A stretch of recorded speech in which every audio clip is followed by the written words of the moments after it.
Hidari Yokoyama came back from hiatus with chapter 26 of Tsuruko Returns the Favor. The manga is back, and it has not improved.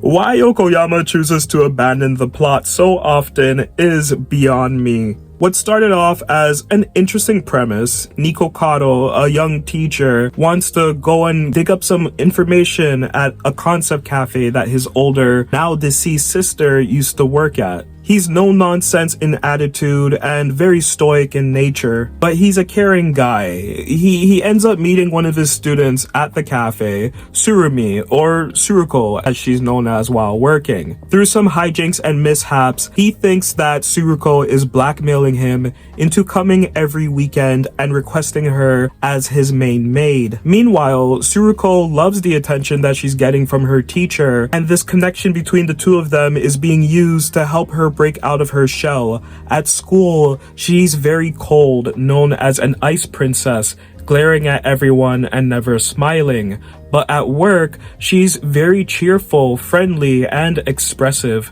This was sold to the audience as an age gap romance, and while there is an age gap, it's not a romance at all. In fact, there's no real purpose or story to Tsuruko Returns the Favor. It's just tropes. Halloween chapter, school festival arc, birthday chapter, event day at the cafe, winter trip chapter, Christmas chapter. And none of this really makes any sense. Tsuruko works at a concept cafe. They can change the theme of the cafe at any time, which was done in the earlier chapters. But because Yokoyama has no idea what they want to do with this series, they make the chapters topical, which is a very lazy way to write any sort of ongoing series. The king of the cafe eventually picks up on Nico Kato's plight, and this is someone who can give Nico Kato all the information about his sister that he's been looking for. But the king doesn't approach him on the matter at all, which makes no fucking sense to me. Again, this is a series that can change the whim of its nature at the drop of a hat. And it seems like Yokoyama forgot about that device that he implanted within his own series. Nico Kato has been going to the concept cafe for 6 months now, and he hasn't really figured out anything at all in regards to his sister. Tsurumi's mother showing up in chapter 27 was so abrupt. While the overbearing relative trope was hinted at some chapters ago, it was very jarring to see the mom just appear out of nowhere. Yokoyama is a better writer than this, right? I'm starting to think that they aren't. Mashiro Tsurumi is a man-hating, paranoid mother who forces her daughter to quit her job at the concept cafe. In her eyes, all men are beasts, and Tsurumi is at risk of being hurt by them while working. None of this lands because we don't see Tsurumi and her mother interact with one another prior to this chapter. There's no in-between with the plot beats, and it's very apparent after the hiatus. Everything happens so rapidly, and there's no emotional hit with any of the conflicts or resolutions. The art has been all over the place lately too. The heads have expanded and hands have shrank.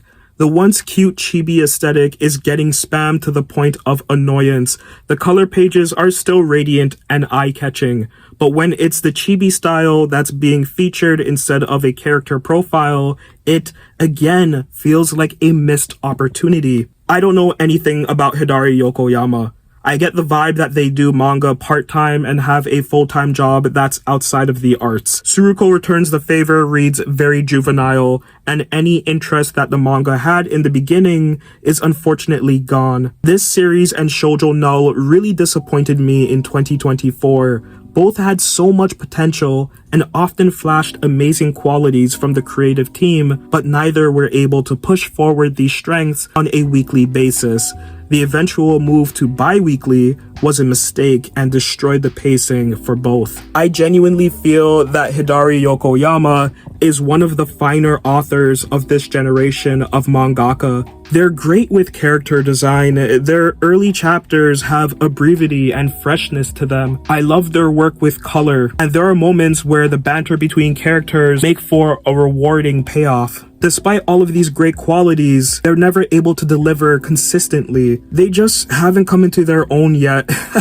I get Andrew Wiggins vibes from Hidari Yokoyama. I do think that Hidari is capable of creating a great series, but maybe they need to team up with a stronger writer, or perhaps switch to a monthly format, or do something very different than what they've done in the past. 3 out of 10.